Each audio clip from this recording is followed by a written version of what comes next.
Good morning, students. Before we start the applications of Gauss's theorem, let me revise it. So, Gauss's theorem.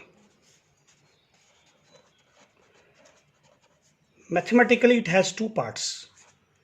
One is electric flux on the left hand side, and other is product of 1 upon epsilon permittivity multiplied by the total charge inside the Gaussian surface. Actually, this is the net electric flux through closed surface, and this is the total charge inside the closed surface. So what is the importance of this closed surface? Let us try to understand. So this is total electric flux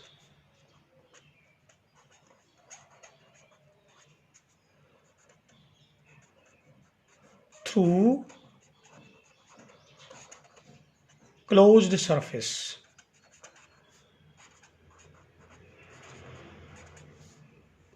And this is the total charge enclosed by the surface under consideration. So let us think about two surfaces. One is the open surface.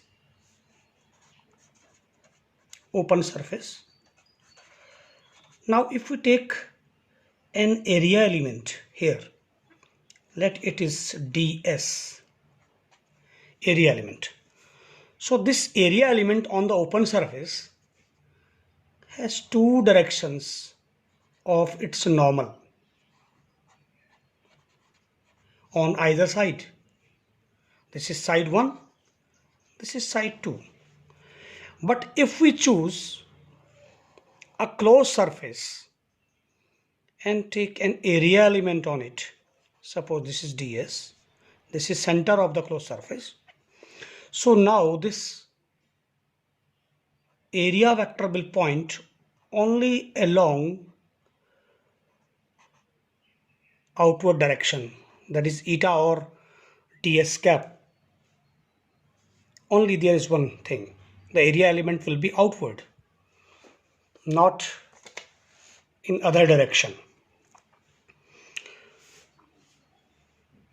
Now here on the left hand side we have total electric flux, and the electric flux is nothing but the number of lines coming out of the Gaussian surface, phi e, electric flux.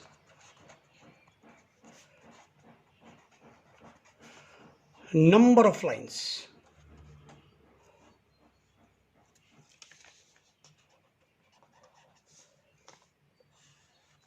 through a surface.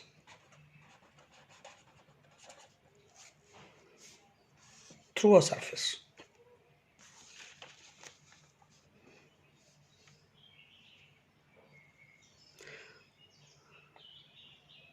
Now, here are two sides of the Gauss's theorem. So, for application of this Gauss's theorem,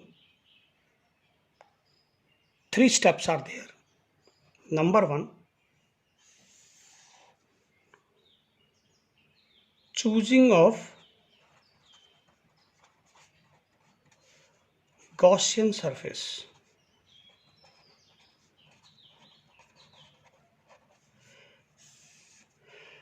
Here it is very important to note that the closed surface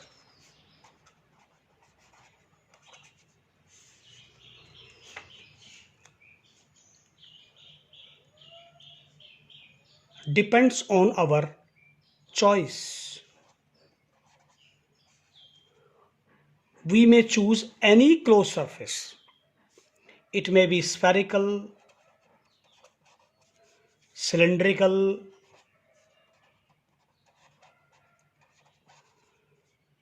or any other closed surface. So the choosing of Gaussian surface is depending on our choice. As per the convenience, we can choose the Gaussian surface. Second thing is, we have to find relation between directions of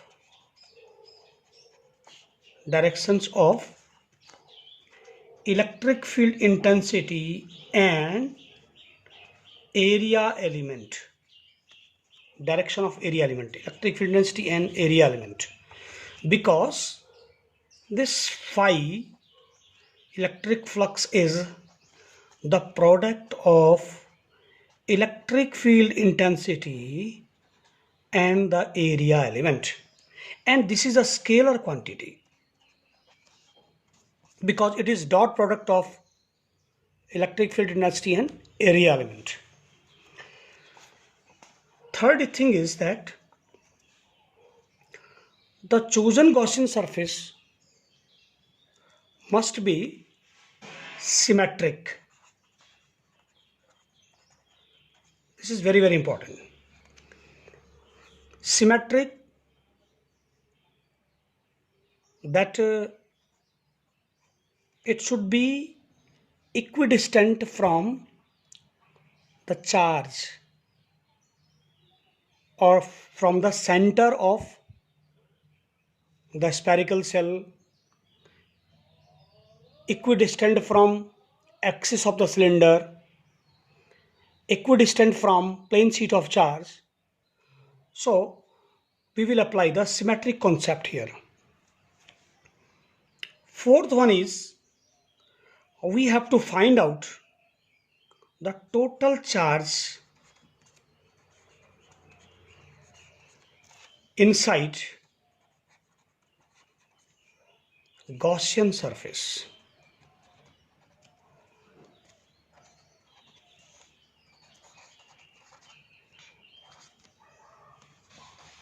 Now suppose this is a Gaussian surface and there are so many charges, minus q, q1, minus q2, q3 and so on.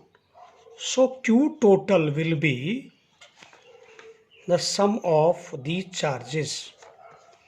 And in my earlier classes I told you that charge is again a scalar quantity because it obeys algebraic addition rule.